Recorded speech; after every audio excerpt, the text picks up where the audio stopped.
Bonsoir et bienvenue dans ce nouveau numéro de l'émission Burkina Libre sur votre chaîne Wayes TV. Les Burkinabés ont commémoré le 11 décembre le 64e anniversaire d'indépendance. À la veille de cette fête nationale, le président du Faso, le capitaine Ibrahim Traoré, a prononcé un discours de circonstance à l'adresse de la nation. Un décryptage de ce discours s'impose à nous et pour cela, nos consultants Amen Segla et Yannick Kwame sont sur ce plateau. Yannick, bonsoir. Bonsoir Marguerite. Bonsoir Amen Segla. Bonsoir Marguerite, comment tu vas? Je vais bien. Okay. Un bref discours, mais plein de sens, comme d'habitude, à l'occasion de la fête d'indépendance du Burkina Faso cette année. Il a choisi la commune de Barsalgo pour ce discours. Et est-ce un choix stratégique? Quel message veut-il véhiculer à travers ce discours à Barsalgo, Yannick? Merci Marguerite. Le 11 décembre dernier, le Burkina Faso célébrait son 64e anniversaire d'indépendance. Yeah. C'est une célébration qui n'est pas festive, mais plutôt qui invite à une réflexion sur les voies et moyens pour obtenir la vraie indépendance. On sait que celle qui a été proclamée au début des années 1960 dans les pays africains, c'était juste un simulacre d'indépendance. Alors, pourquoi Barsalgo? Parce que Barsalgo, c'est une commune rurale qui se situe au centre-nord du Burkina Faso. C'est une commune qui était, par le passé, en proie à des menaces terroristes, qui croupissaient sous le poids de l'insécurité. Mais heureusement que les forces de défense sont en train de faire un travail remarquable. Avec le soutien du président Ibrahim Traoré. Tout à fait, pour assainir cette commune et pour redonner de l'espoir à cette commune-là. Alors, Barsalgo, déjà, elle incarne à elle seule les défis auxquels le Burkina Faso est confronté en termes de sécurité. Mais aussi, elle met en lumière la résilience et l'espoir des populations de cette commune-là. Alors, quel message le président Ibrahim Traoré véhicule à travers cette sortie dans cette commune? Le président Ibrahim Traoré est en train de montrer qu'il est à l'écoute des communautés et qu'il est prêt à les aider à surmonter ensemble ces différentes crises-là. Et c'est de bonne guerre parce que c'est déjà la marque de fabrique, on le sait tous, c'est la marque de fabrique du capitaine Ibrahim Traoré. Lui, c'est un homme de terrain. Ouais. Il n'est pas là à se cacher dans le confort de son bureau à donner des directives. C'est un homme de terrain qui se déplace lui-même pour s'enquérir des faits et des résultats qui se passent sur le terrain. Puis, la plupart de ces discours, c'est sur le terrain. Voilà, c'est un homme de terrain. Et ce déplacement sur Barsalgo est aussi une invitation à la solidarité et à l'unité de la population, de toutes les populations burkinabées pour surmonter ensemble ces obstacles.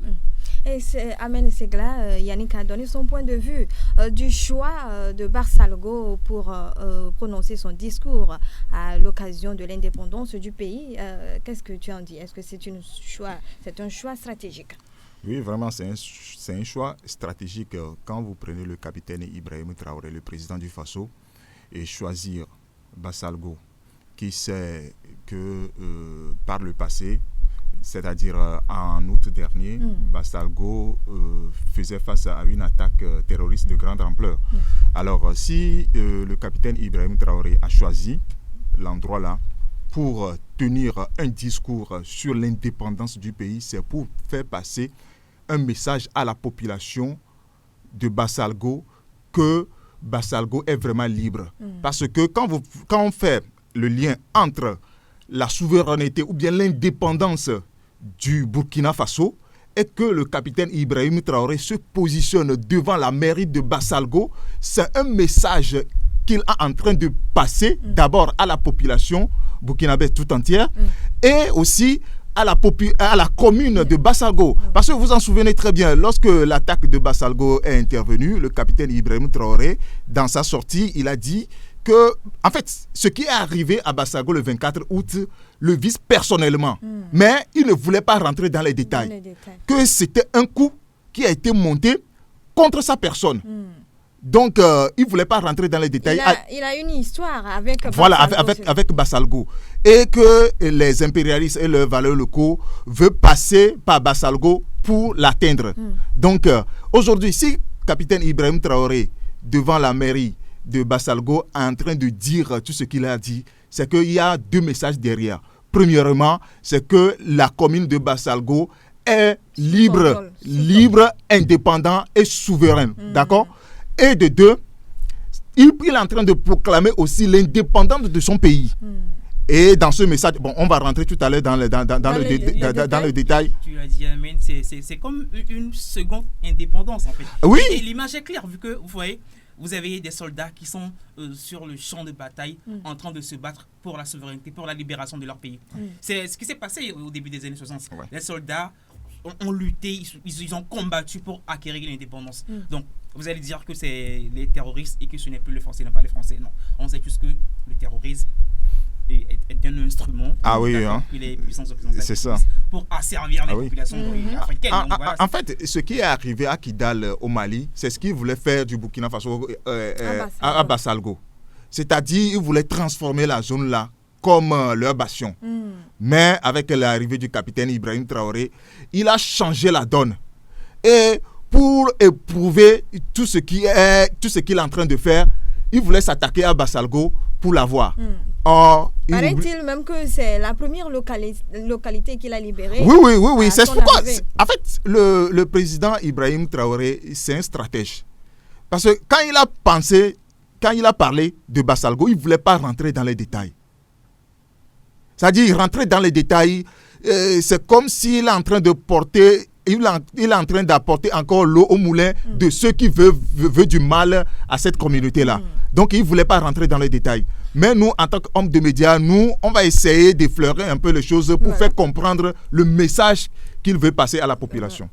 Voilà, et dans son discours, outre les remerciements adressés aux forces combattantes pour le travail abattu, le chef de l'État il les a encouragés également à redoubler d'efforts pour sécuriser les richesses du pays, puisque, dit-il, je cite, « Nous sommes victimes de nos richesses ». Nous allons écouter un petit extrait de son discours et on y revient. Les combattants aujourd'hui sont fiers et continueront leur mission pour recouvrer l'intégralité de notre territoire et pouvoir donner vie à notre nation. L'armée ira où elle doit aller pour sécuriser nos richesses, puisque c'est de ça qu'il s'agit. Nous sommes victimes de nos richesses. Ces richesses que les impérialistes veulent, coûte que coûte, reprendre en main et nous maintenir dans notre esclavage. Nous allons les sécuriser. Voilà, il appelle à des opérations plus actives pour mieux sécuriser les richesses convoitées par les étrangers. Yannick. Oui, tout à fait, Marguerite. Tu sais, les ressources naturelles et minières des pays africains sont pour les puissances coloniales ce que le sang est pour les requins. Ces ressources-là les attirent. Donc ces puissances sont prêtes à tout pour profiter, pour enrichir leur pays, quitte à semer le trouble, quitte à semer la désolation dans ces pays africains-là. Le président Ibrahim Traoré est en train de toucher du doigt un problème vraiment crucial. Il est en train de toucher du doigt un paradoxe qui est bien connu, qui est celui des pays africains qui sont nantis, qui sont riches en ressources, mais qui souffrent. Voilà.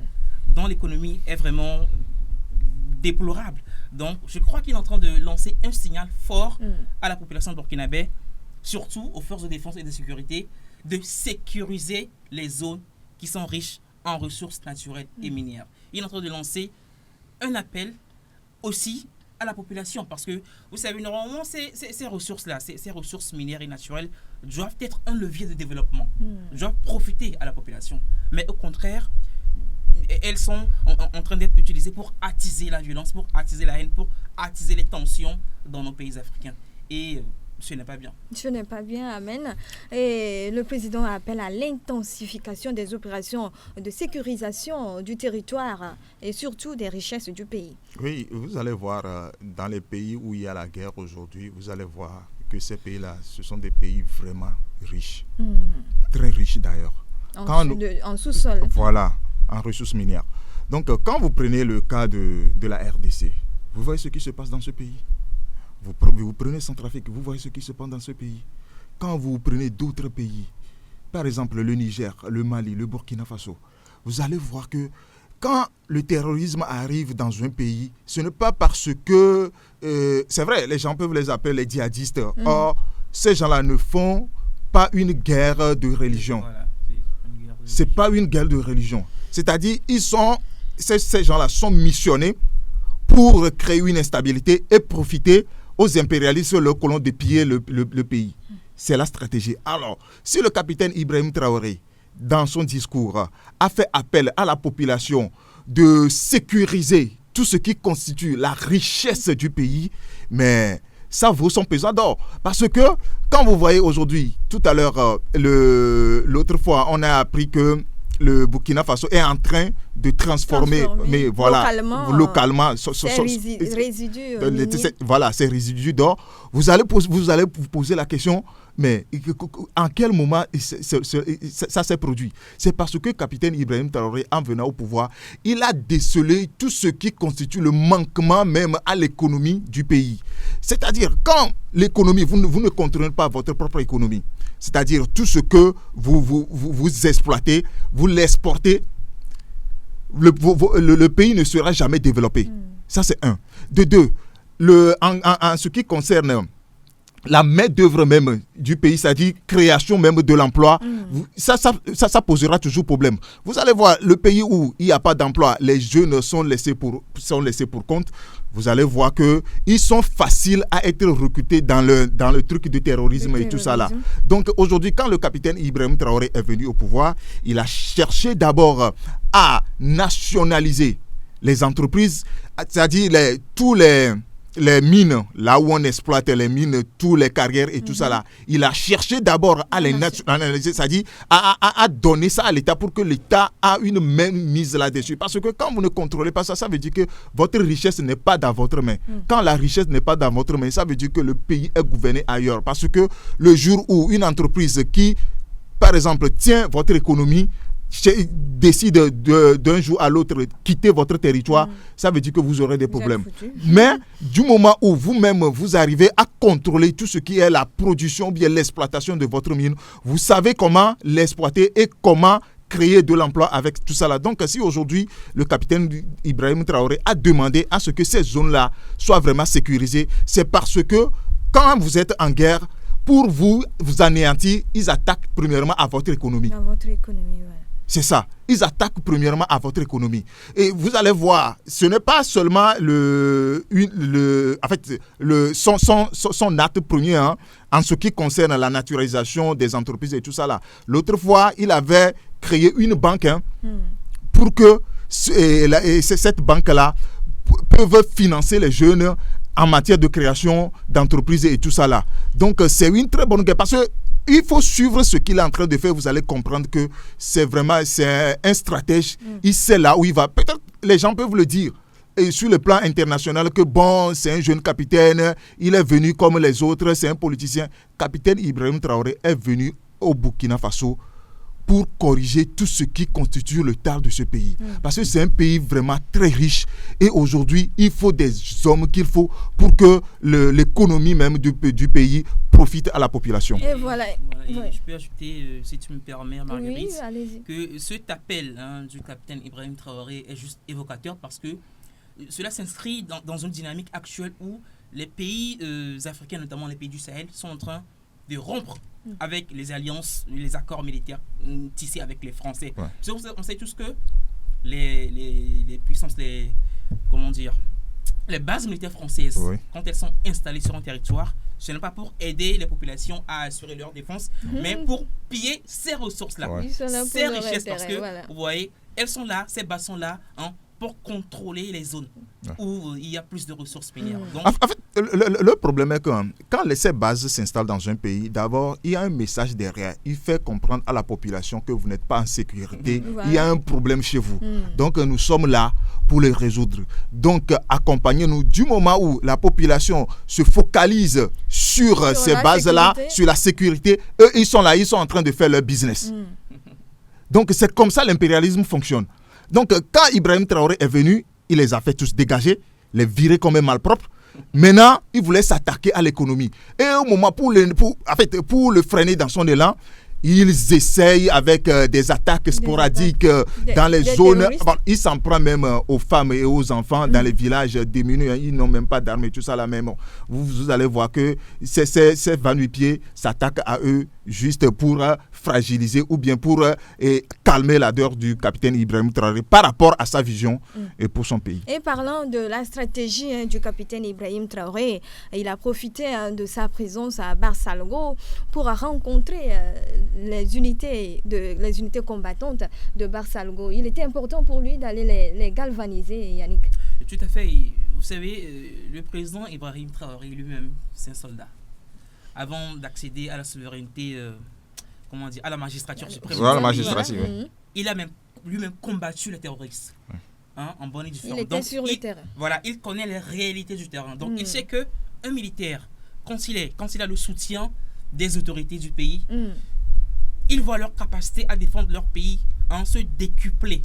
Donc c'est à juste titre qu'il s'est rendu lui-même aux côtés de ces forces de défense et de sécurité pour leur apporter le soutien qu'il faut. Déjà, ça rebooste le moral des soldats, mais aussi c'est une occasion pour le président Ibrahim Traoré, de s'enquérir des besoins de ces soldats, d'être à l'écoute des besoins de ces soldats et de réajuster les politiques, les stratégies, les orientations. Voilà, prises dans les couloirs de dans les couloirs de l'administration publique burkinabé, voilà, pour mieux outiller ces soldats-là.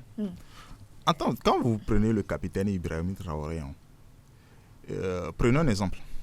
Annoncez l'arrivée du capitaine Ibrahim Traoré dans quel pays? Donnez-moi le nom d'un pays comme ça. Niger? Oui. Non, Niger, c'est trop. On va dire que ils sont dans l'ES. Sénégal? Arrivé dans le Sénégal. Vous savez ce qui va se passer dans ce pays-là?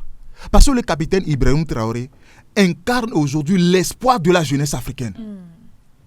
Parce que les impérialistes ont compris que l'avenir de l'Afrique, c'est dans la jeunesse. Et un jeune président à la tête d'un pays et à voir tout ce qu'il est en train de faire, s'il n'arrive pas à l'arrêter, c'est que ça va avoir des répercussions dans les autres pays et l'Afrique va s'émanciper. C'est ce qu'il ne voulait pas. Vous allez voir, quand vous prenez les États de l'AES, quand on parle de terrorisme ou de tentatives de déstabilisation, c'est le Burkina Faso qui est plus visé. Donc les gens se posent la question, mais pourquoi parmi les trois là, c'est seul le capitaine Ibrahim Traoré qui est tout le temps menacé? C'est parce qu'il est jeune, il est charismatique et c'est un leader. Donc toute la jeunesse veut le suivre. Donc pour calmer l'ardeur de toute la jeunesse, en fait, vous pensez que si... En fait, je m'en mets tous au bois. Si quelque chose arrive au capitaine Ibrahim Traoré, ce n'est pas seulement le Burkina Faso qui sera en pâtisse. C'est toute l'Afrique. Comme ce qui s'est passé avec Thomas Sankara. C'est toute l'Afrique.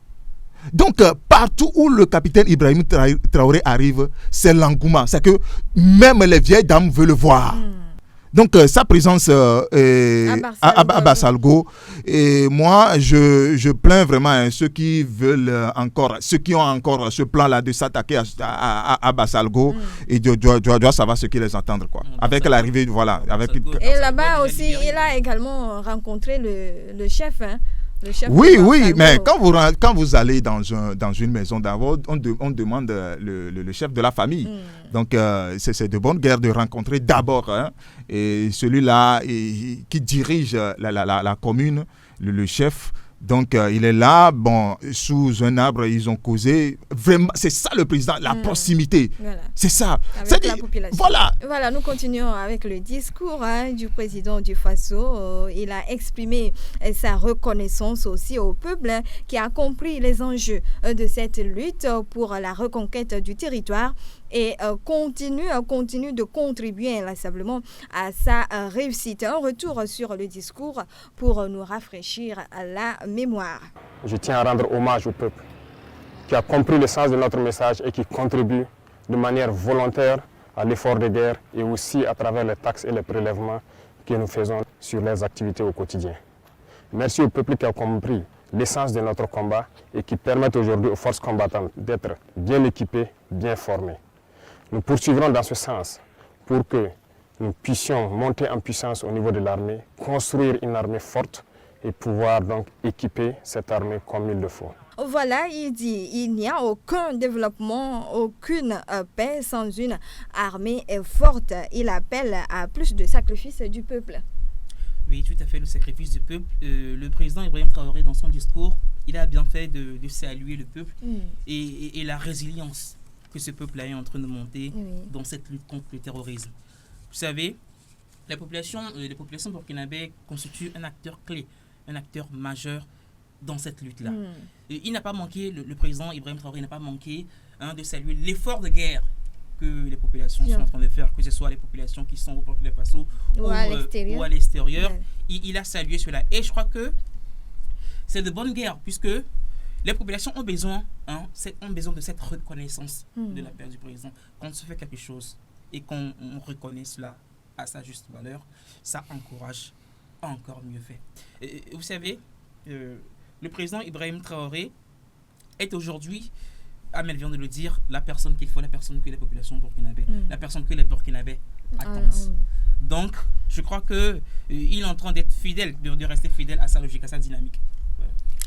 Voilà, le président est fidèle à sa dynamique. Il a l'habitude d'être reconnaissant envers sa population. Et surtout, oui, mais il le dit tout le temps. À chaque fois qu'on lui donne la parole, il ne cesse de reconnaître tout ce que le peuple burkinabé est en train de faire par rapport à la paix et à la sécurité, même à l'effort de guerre. Parce que ce n'est pas tout le monde qui peut demander dans une situation vraiment délicate comme celle du Burkina Faso, de demander encore à la population de faire encore plus d'efforts, même sur les salaires, même quand on prend le privé, même comme le public, on a une défalcation sur les salaires. C'est pas tout le monde qui peut accepter des choses comme ça. Mais du moment où il a passé un message et que ce message a été compris par la population, ils ont adhéré facilement. Ils ont adhéré facilement. C'est ça aussi. Donc, à chaque fois, quand le peuple se sacrifie pour une cause, il va falloir qu'en tant que dirigeant, revenir sur ça pour les remercier de temps à autre. Et c'est ce que le président Ibrahim Traoré ne cesse de faire. Donc, à chaque fois que l'occasion lui est présentée, il s'adresse toujours à la population, à leur remercier pour tout ce que la population est en train de faire pour l'effort de guerre et aussi contribuer aussi à l'économie, parce que c'est pas facile pour un pays en guerre. D'abord, il y a les activités sont paralysées et aussi vous devez contribuer aussi à l'économie et participer aussi à l'effort, à la lutte contre le terrorisme. Tout ça là, c'est pas facile. Dans l'un de ses discours, le capitaine Ibrahim Traoré, lors d'une remise des matériels de guerre nouvellement acquis à ces forces de défense et de sécurité, il a dit faites-en bon usage. Et s'il vous en manque, s'il y a des manquements, venez me voir et je retournerai voir le peuple. Voilà le peuple. Donc ça veut dire que le capitaine Ibrahim Traoré a toujours mis sa population au cœur de sa lutte. La population est une actrice clé dans la lutte contre le terrorisme. Donc c'est à juste titre qu'il montre sa reconnaissance à sa population. En fait, quand un dirigeant dirige comme ça, la population sera toujours à son côté. Voilà. Parce que quand vous mettez l'action de la population au cœur de votre gouvernance, vous allez voir. Se sent concernés. Voilà, se sent vraiment concernés par ce que vous. C'est-à-dire tout ce que vous posez comme acte tourne autour du bien-être même de la population. Vous allez voir qu'à chaque fois que vous aurez un besoin, la population sera là pour vous. Et surtout, il y a la transparence également. Oui, voilà, c'est aussi ça. S'il n'y a pas une reddition des comptes et tout ça là, vous allez voir que en fait, c'est ça le peuple, quoi. Et voilà, le président a également exhorté et ses compatriotes à œuvrer pour l'indépendance réelle du pays. Réécoutons la partie avec l'aide de la régie et on y revient. Et je souhaite donc que cette fête d'indépendance soit un moment de méditation, que chacun médite sur l'indépendance réelle et pouvoir apporter ce qu'il peut apporter pour que notre Burkina Faso rayonne en Afrique et dans le monde. Le Burkina Faso reste et demeure. Vive le Burkina Faso, vive nos vaillantes forces combattantes. Que Dieu les protège, que Dieu veille sur eux dans toutes leurs missions, sur toute l'étendue du territoire. Que Dieu fasse en sorte que l'année 2025 soit l'année de notre victoire finale sur l'ennemi.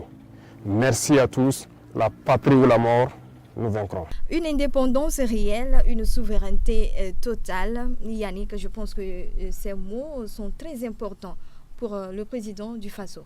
Oui, Marguerite. Quand on parle d'indépendance, déjà, on ne peut pas être économiquement dépendance et se réclamer être indépendant. Ahmed vient de le dire que pour opprimer, pour asservir une population donnée, il faut s'attaquer à son économie. Alors, nous, en fait, je vais parler des Africains. Le Burkina Faso n'est pas, pour le moment, totalement économiquement indépendant. Il est sur la voie. Il est sur la voie et ça passe déjà par la nationalisation de leurs entreprises. Voilà. Des sociétés. Et on sait tous que le Burkina Faso est un pays qui est riche en or. Et il a commencé par mettre en place une politique de nationalisation. Il ne compte plus sur les étrangers, les acteurs étrangers pour transformer son or. Avant, il n'y a que des entreprises étrangères qui traitent et qui raffinent l'or burkinabé. Maintenant, ce n'est plus ça. Ce n'est plus ça, Amen Segla. Je pense que c'est important pour le chef de l'État d'œuvrer pour l'indépendance réelle et la souveraineté du pays.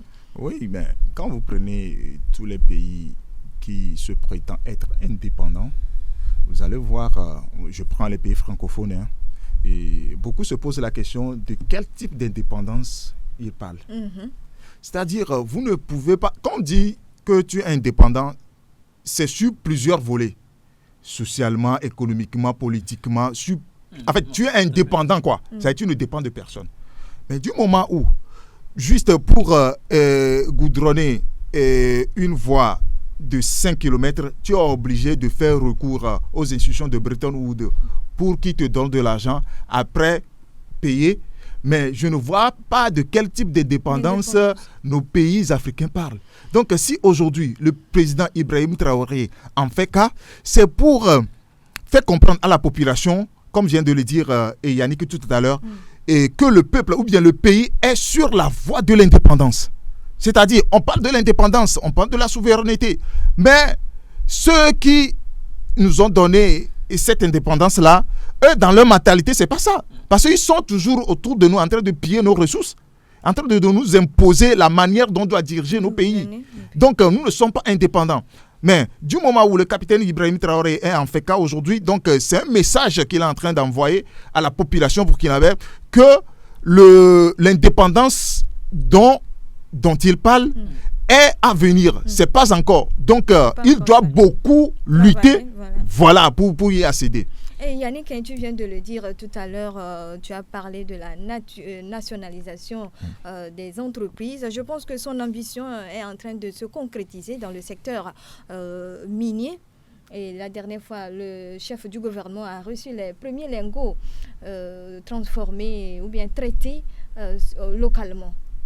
Oui, Marguerite, je viens de le dire tout à l'heure, le Burkina Faso est en train de changer de paradigme par rapport à l'exploitation de ses ressources. Avant, ce sont les acteurs étrangers auxquels on fait appel ce sont les acteurs étrangers qu'on appelle pour venir exploiter nos ressources.